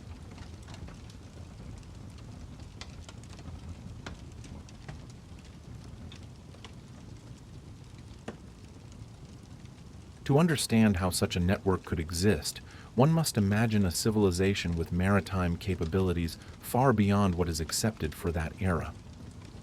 Archaeologists once doubted humans could cross vast oceans before 3000 BC. However, recent discoveries have rewritten that assumption. Stone tools found on the island of Crete date back over 130,000 years, implying that early humans had begun navigating long journeys, long before agriculture arose. Similar finds on islands in Indonesia and the Philippines reveal ancient sea crossings, requiring advanced planning and cooperative effort. If these navigators mapped the coastlines, their maps might have been inscribed on perishable materials, animal skins, bark, or papyrus, all long since erased by time. But the knowledge itself may have survived in symbolic form, in star legends, in mythology, and in the language of sacred geometry. Many ancient traditions describe gods or sages who measured the earth. the Egyptian god Thoth, the Sumerian god Enki, the Greek god Hermes. All are associated with wisdom, architecture, and the ordering of the world. Perhaps these were not gods at all, but cultural memories of prehistoric cartographers whose feats had become myth. Historians still debate whether myth can preserve actual geography. However, recent linguistic studies suggest that oral traditions can transmit accurate environmental details for tens of thousands of years. Aboriginal Australian stories describe coastal features that are now submerged, matching geological reconstructions from 7,000 years ago. If such fidelity can survive millennia, how many more memories might survive from an age when entire continents were different? The forgotten map makers, whoever they were, must have perceived the Earth not as a flat plain. They saw it as a living sphere, a creature of water, wind, and line. Their geometry was sacred because it mirrored the order of nature. When later civilizations rose from the ashes of the Ice Age, they instinctively rebuilt upon that geometry, aligning temples with solstices, cities with stars.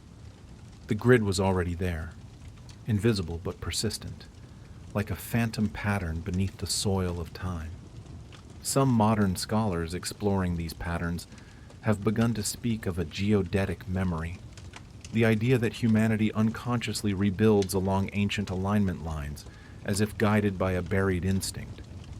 The same proportional constants that appear in the Great Pyramid reappear in the architecture of medieval cathedrals and modern observatories. Whether by coincidence or inheritance, the mathematics remains consistent. If this is true, then we may all be the heirs of forgotten mapmakers. Their knowledge, scattered by flood and fire, may still be shaping our cities, our calendars, and even our sense of direction. Perhaps they were the first to understand that the world itself is a pattern, that every horizon leads to another, and that knowledge, like the sea, always returns. What remains now are fragments, strange maps in old libraries, stone circles pointing to the stars, myths of travelers who measured the ocean before the world froze. Their legacy is neither confirmed nor denied, only suspended between science and story, between what we know and what we once knew, somewhere beneath the Antarctic ice, or under the silt of drowned continental shelves. Their ports may still be sleeping, the harbors of an age when the stars were both compass and scripture. And when we rediscover them, we will not merely be redrawing our maps, we will be rediscovering ourselves, the most ancient navigators of a world that never truly forgot its shape.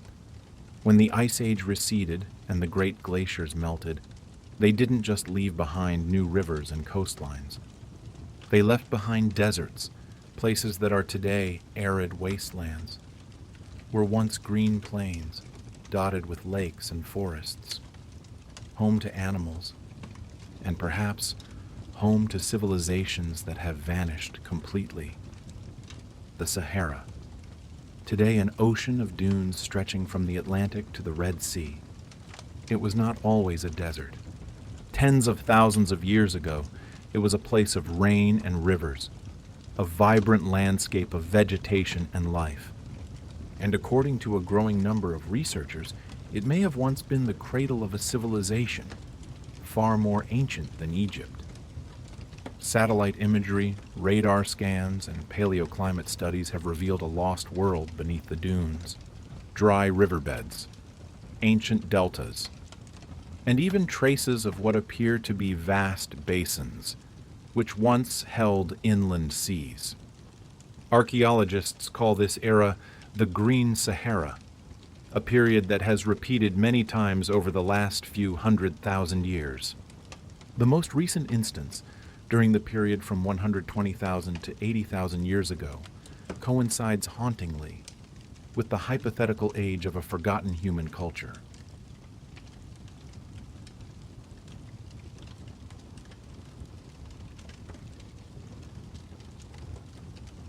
Beneath where we think is empty are layers of sediment. They are thick enough to hide entire cities. Imagine a sea of sand, vast and silent. Each grain of sand is a forgotten second, and together they create a veil covering millennia. Scientists use modern technology, ground-penetrating radar, a powerful tool, but even it struggles. When buried too deep, it's hard to distinguish between natural rock formations and man-made walls, and the desert never stands still. With every new windy season, the giant dunes are rearranged. They move like slow waves, erasing any trace that has just briefly appeared, as if the desert itself, in its endless silence, is conspiring to hide what it once nurtured. Historians are still debating how much of this buried landscape might actually contain ruins. The truth is, the scale of desertification is immense. It wasn't an event. It was a transformation happening slowly over thousands of years as monsoon patterns changed. We must imagine a different world. Where the Sahara is sand today, there were once huge freshwater lakes. The water evaporated, the animals migrated, and the human populations, they followed. But for a moment, before the end came, there was certainly life. There were cities next to mighty rivers. There were farms along the floodplains. There were temples erected under a gentle sky. If the eye of the desert, the Risha structure in Mauritania, if it once looked upon such a city, a concentric, organized, and prosperous city, then its destruction might not have been sudden. It was a slow death, drought after drought. The rivers would dry up, turning into streams, then just dust. The crops failed, and the people left. They didn't carry gold. They carried stories. Stories of a circular city at the center of the world. Those stories may have followed them, migrating into Egypt and Greece. They transformed over generations and became the myth of Atlantis. Modern science cannot yet confirm that any advanced society truly exists. There, 97,000 years ago. But every year, as satellites look deeper into the sand, we find more evidence of complexity, of life where there should have been nothing. The Sahara Desert may not have given up its dead cities yet, and with them are the missing chapters of human history. In the end, the desert is both a tomb and a protector. It buries its treasures, but it also preserves them. Beneath those silent dunes may be sleeping the first cities humanity ever built. Their streets have long turned to dust. Their walls have eroded into whispers, but their pattern, circular, persistent, eternal, still faintly appears when the light hits at the right angle and the sands shift to reveal for a moment the memory of a world that refused to die.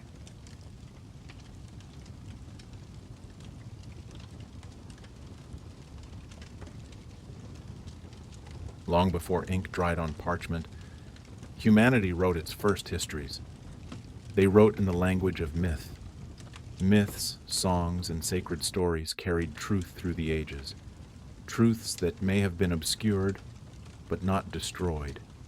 When scholars sift through the world's most ancient stories, they often find echoes. Echoes of events that happened even before writing was born. Descriptions of floods, of fire, of darkness, and of worlds that ended before our world began. It is very easy for us to dismiss them as metaphors or poetic creations. However, when those myths appear independently, in every corner of the earth, separated by oceans and continents, one begins to wonder, are they all remembering something real? A catastrophe or a civilization that vanished before memory had a name? Historians are still debating whether myth can be used as a reliable historical source, but the evidence is increasingly hard to ignore. In Mesopotamia, the Sumerians told of an age when kings ruled from heaven before the great flood swept the world clean. Their king lists stretch through unbelievable reigns, tens of thousands of years, before ending abruptly with the line, "Then the flood swept over." In India, the ancient Vedic texts describe great cities that flourished before being swallowed by the sea. And in Central America, the Maya and Aztecs spoke of previous suns or ages. Each age was destroyed by a cataclysm, wind, fire, or flood. Across the Pacific, Polynesian stories tell of lands that sank beneath the waves when the gods were angered. Even in the Arctic, Inuit elders speak of warm lands that disappeared in smoke and water. Are these just random coincidences? Or are they preserving memories of real events that happened tens of thousands of years before written history? The hypothesis that myths encode geological or astronomical realities is not new, but it has gained renewed attention thanks to modern science. Geologists have identified sudden climate changes around 74,000 years, 60,000 years, and 12,800 years ago. Each time corresponds with natural disasters on a global scale. For example, the eruption of Mount Toba plunged the planet into a volcanic winter and may have nearly driven humanity to extinction. The last of these disasters, at the end of the Pleistocene, melted the glaciers, raised sea levels, and submerged vast land masses. Perhaps it inspired the flood myths that dominate world religions. However, some myths contain far more specific details, not just floods or darkness. For example, Australian Aboriginal stories describe coastlines that once stretched tens of kilometers further out than today. When compared with geological data, these descriptions match coastlines that existed from 70,000 to 100,000 years ago. That would make those oral traditions the oldest surviving cultural memories on Earth. Similarly, in North America, the Klamath people tell of an eruption that tore a great mountain apart, a story that perfectly matches the formation of Crater Lake nearly 7,700 years ago. If human cultures can preserve accurate geological memories over millennia, why not tens of millennia? Some scholars believe the world's flood myths all stem from the melting of the last great ice sheets. But others suspect something even older, an interglacial flood from nearly 100,000 years ago, when sea levels rose suddenly across Asia and Africa. If a coastal civilization existed at that time, its destruction would have been total, its survivors scattered, their stories transformed into myth. What remains might be the faint memories of survivors, told in symbolic language of gods and punishment. In Sumerian tradition, the god Enki warns a human, Ziusudra, to build a boat and preserve life. In the Hebrew version, he becomes Noah. In India's Satapatha Brahmana, Manu is saved by a talking fish. In Central America, Cox and his wife survive the flood in a hollow tree. In each case, a small remnant escaped, carrying memory through fire or water to a new world. This pattern is too consistent to ignore. The archetype of continuity, of knowledge, passed down through extinction.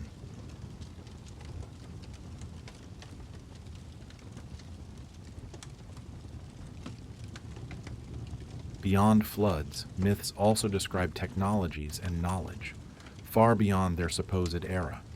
In Central America, legends tell of glowing stones that spoke, used by ancient priests to see the stars. In sub-Saharan Africa, the Dogon recount celestial systems invisible to the naked eye, including Sirius B, a white dwarf star. That mainstream astronomy didn't discover until the 19th century. While mainstream historians argue this is coincidence or the result of later contact, others wonder, could these stories hold fragments of knowledge from a civilization that measured the heavens before written science began? Another recurring theme is the descent of wisdom from sky beings, or gods, who taught early humanity agriculture, astronomy, and writing. The Sumerians called them the Anunnaki. The Egyptians called them the Neteru. The Maya called them the gods. In almost every version, these teachers come after a great destruction, bringing order to the chaos. The implication, though wrapped in theology, is knowledge survived, carried by a few who remembered. Whether those survivors were divine, extraterrestrial, or simply remnants of a pre-existing culture, the myth remains the same. Civilization was reborn from the ashes of a civilization that came before. What makes these stories more haunting is how they match the archaeological record. Around 12,000 years ago, at Göbekli Tepe, humans suddenly began building complex stone temples with astonishing astronomical precision. But these builders had no agriculture, no cities, no clear predecessors. It's as if they inherited the techniques rather than inventing them. As if they were remembering something that they themselves could no longer explain.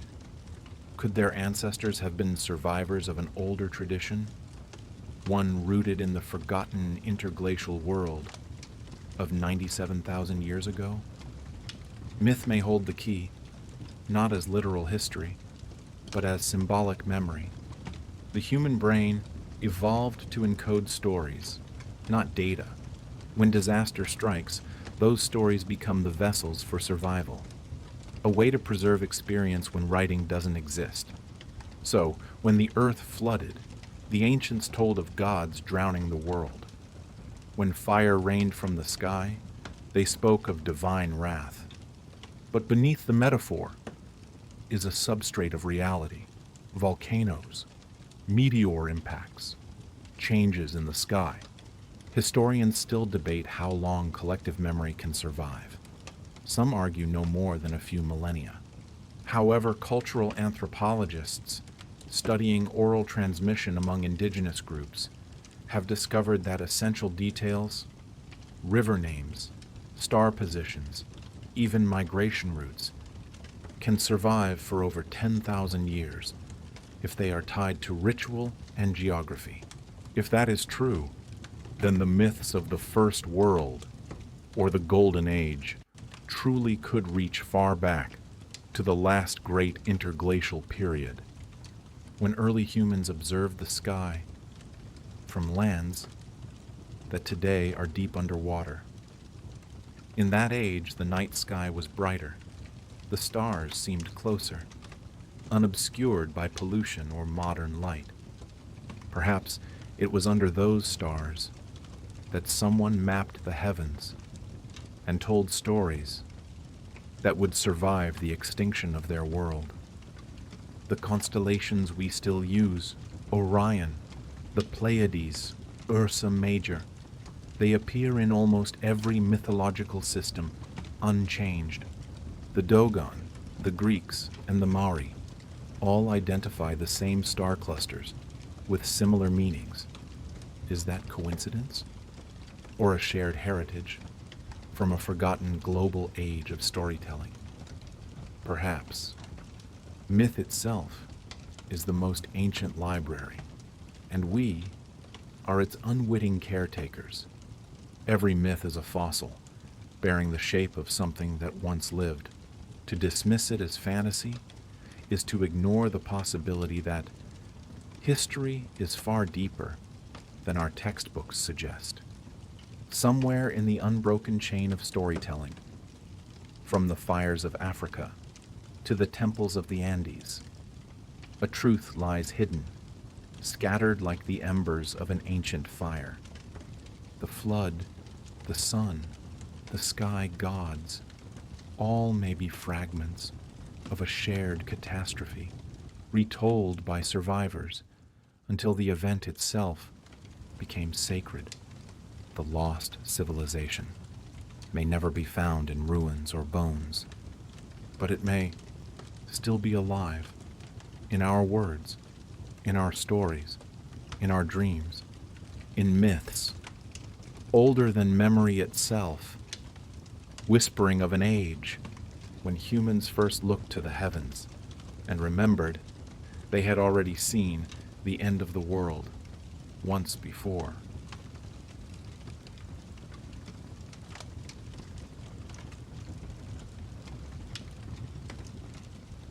Every civilization seeks order in time.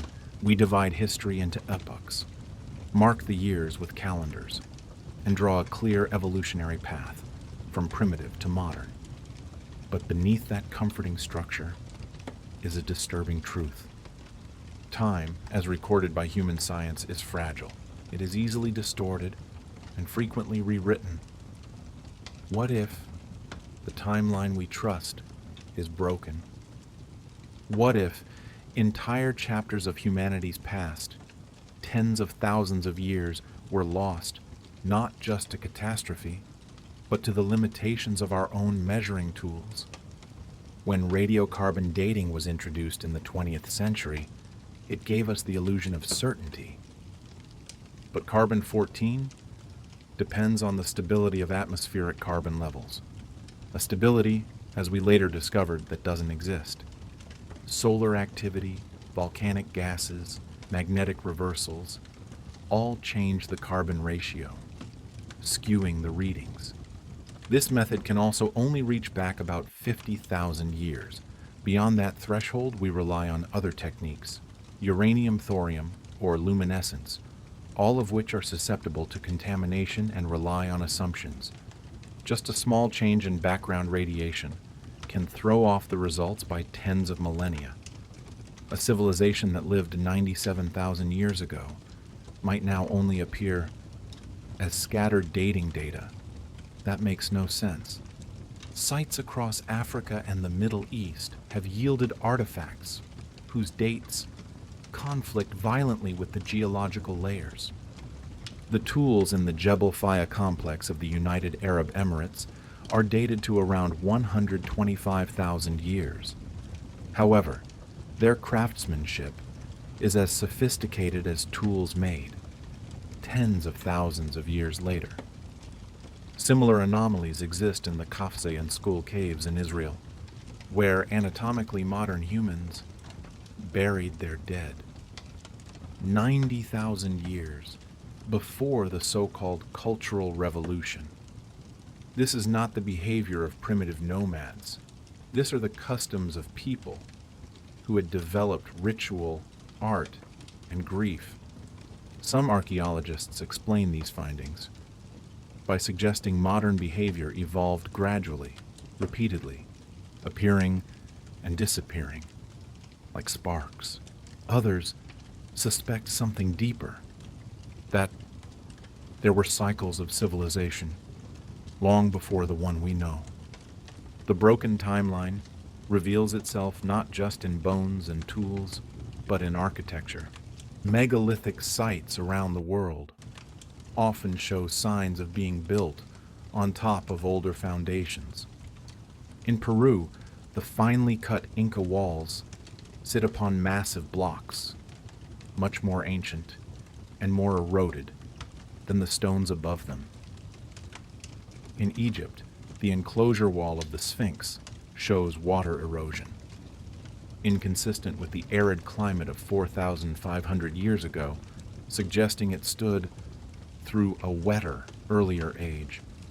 And in Turkey, beneath the ruins of Göbekli Tepe, archaeologists have found even older layers, intentionally buried by their own builders. Why would one bury a temple unless the world itself was coming to an end? Consider the strange case of the Younger Dryas event the sudden return of Ice Age conditions around 12,800 years ago. Evidence suggests it was triggered by a comet impact or an intense solar event.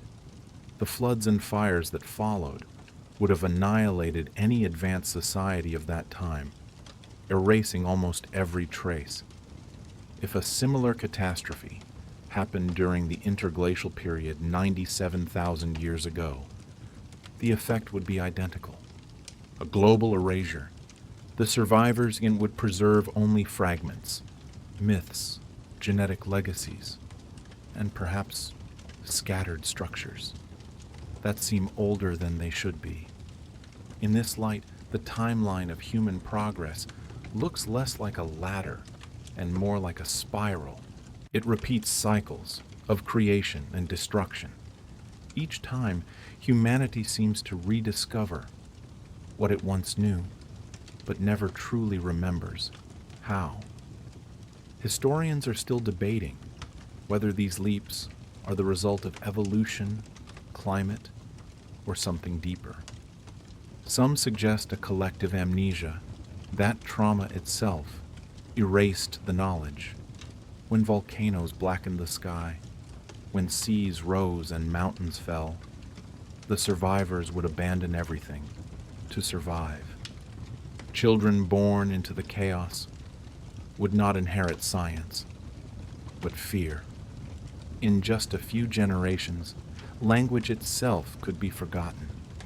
What remained of the old world became myth, the golden age, the time before the flood. And when stability returned, those myths became the blueprint. Humanity rebuilt, always chasing its own former shadow. If this is true, then the history of humanity is not a timeline at all. It is a wheel, turning endlessly through fire and flood. It grinds civilizations into dust, and then into memory. Each turn brings us closer to our forgotten origins, and yet further from knowing it ever existed.